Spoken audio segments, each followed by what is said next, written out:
Սիրելի հայրենակիցներ, ազգային ժողովի նիստերը արծած հետևող քաղաքացիներ։ Այսօր ես չեմ խոսելու ազգային ժողովի նախագահի թեկնածուի անձի եւ ազգային ժողովի նախագահի ընտրության մասին։ Խոշոր հաշվով որևէ նշանակություն չունի, թե գործող ռեժիմի որ ներկայացուցիչը կլինի ազգային ժողովի խոսնակ, ովքեր կնստեն այս վերևի աթոռներում, որտեղ բոլորը իրականացնելու են այն քաղաքական գիծը, որ այս ընթացքում իրականացրել են։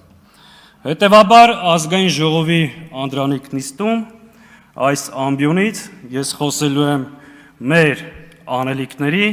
Հայաստանի Հանրապետության առջև կանգնած մարտահրավերների մասին եւ ամենակարևորը խոսելու եմ Հայաստանի Հանրապետության քաղաքացիների հետ։ Սիրելի հայրենակից, մենք տարիներ միասին պայքարել ենք։ Այս ամբիոնից բարձրաձայնել ենք ու Հայաստանի Հանրապետության տարբեր հրապարակներից մի շարք կարևոր խնդիրներ։ Խոսել ենք այս իշխանության բնույթի եւ բովանդակության մասին։ Դժբախտաբար մեր բոլոր գնահատականները, մտահոգությունները եւ կանխատեսումները իրականություն են դարձել։ Արցախի հայաթափումից մինչև անվտանգության համակարգի փլուզում։ Բաքվի բանտերում տանջվող հայ գերիներից մինչև Ադրբեջանի նորանոր պահանջներ։ Սոցիալ-տնտեսական հարցերից մինչև խաղամոլության ու թմրամոլության ահագնացող աճ։ Հայ առաքելական սուրբ եկեղեցու վրա հարձակումից մինչև տասնյակ քաղբանտարկյալներ։ Մենք ամեն ինչ արել ենք, բարձրաձայնել ենք, պայքարել ենք, որ այս կետին չհասնենք։ Ցավոք, հունիսի 7-ին կայացած ընտրությունները այս կորուստների, զիջումների շղթան ընտրություններով չկտրվեց։ Այո, պարոն Ռուբինյան, հունիսի 7-ի ընտրություններին ընդդիմությունը չի հաղթել, եւ դա վատ է, որ չի հաղթել, բայց չի հաղթել նաեւ օրվա իշխանությունը։ Հունիսի 7-ի ընտրությունները Հայաստանի պատմության մեջ ամենախայտառակ ընտրություններից մեկն է եղել։ Վարչական ռեսուրսի աննախադեպ եւ բացահայտ կիրառում,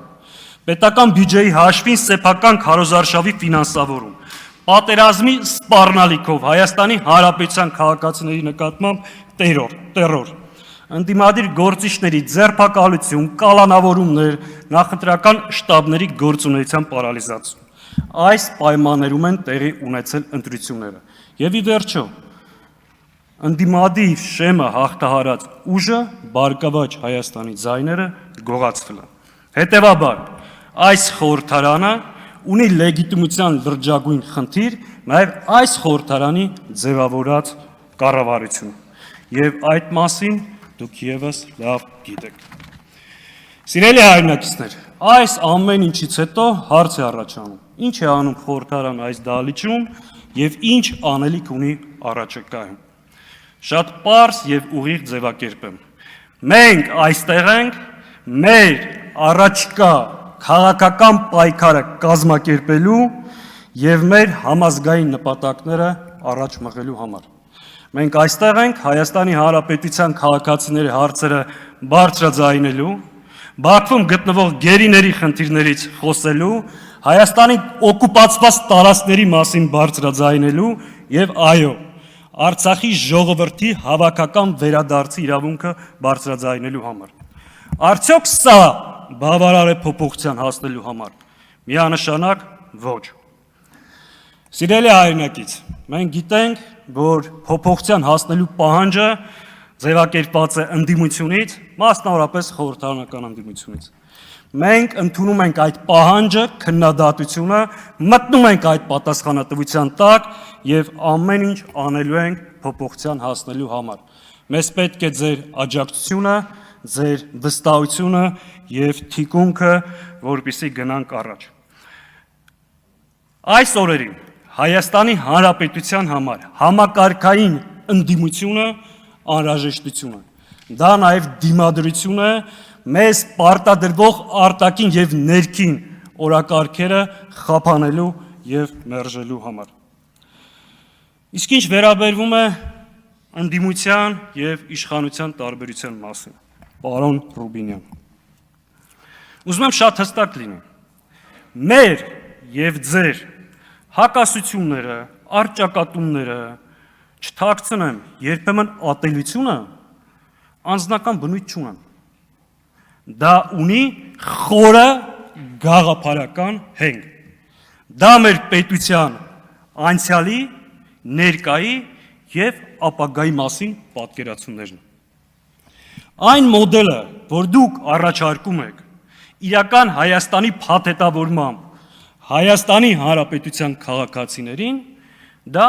ինքնաոչնչացման եւ կործանման ճանապարհ է։ Մենք չենք կարող թույլ տալ, որ հայկական պետությունը ունենա Ադրբեջանի պահանջած սահմանադրություն։ Մենք չենք կարող թույլ տալ,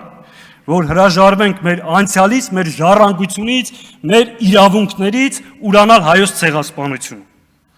Մենք չենք կարող թույլ տալ, որ Հայաստանի Հանրապետության քաղաքացուն ընտրվելու եւ ընտրելու համար ազատազրկեն, խլեն սեփականությունը։ Ազատ խոսքը Հայաստանում ոչ միայն վտանգված է, այլ գողացված։ Մենք մերժում ենք այս իրականությունը։ Մեր այլընտրանքը անվտանգ եւ մրցունակ Հայաստանն է, բայց էությամբ եւ բնույթով հայկական Հայաստանը, որը ապրում է խաղաղ, բայց միևնույն ժամանակ պատրաստ է պաշտպանելու իրեն, ով չի հրաժարվում իր քաղաքացիների իրավունքներից, իր համազգային նպատակներից, հայոց ցեղասպանության միջազգային ճանաչման պահանջից, ով չի հրաժարվում Արցախում գտնվող հայ գերիներից։ Սիրելի հայրենակից,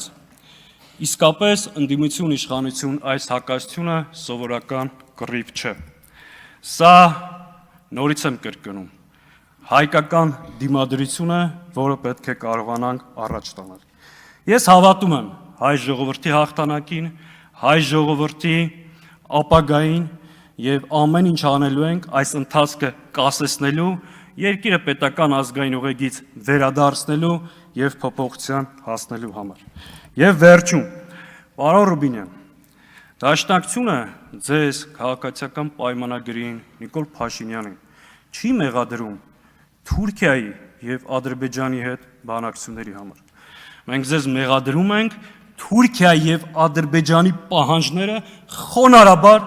իրականացնելու համար։ Եվ մի բան էլ ասեմ, որ հետո չասեք, չեն ասի։ Լավ իմացեք, դուք մեր ժողովրդի կողմից, ժողովրդի մեծամասնության կողմից չունեք մանդատ երկիրը նոր զիջումներ տանելու։ Դուք չունեք մանդատ անկլավների անվան տակ Տիգրանաշեն հանձնելու։ Դուք չունեք մանդատ սահմանագծման եւ սահմանազատման անվան տակ Հայաստանից նոր տարածքներ հանձնելու։ Դուք ժողովրդի մեծամասնության կողմից չունեք մանդատ Ադրբեջանի պահանջով Հայաստանի սահմանադրությունը փոխելու, անկախության հռչակագրից հրաժարվելու, հայոց ցեղասպանությունը ունենալու համար։ Եվ վերջապես դու ժողովրդի մեծամասնության անունից չունեք մանդատ երկիրը նոր արկածախնդրության տանելու։ Շնորհակալ եմ։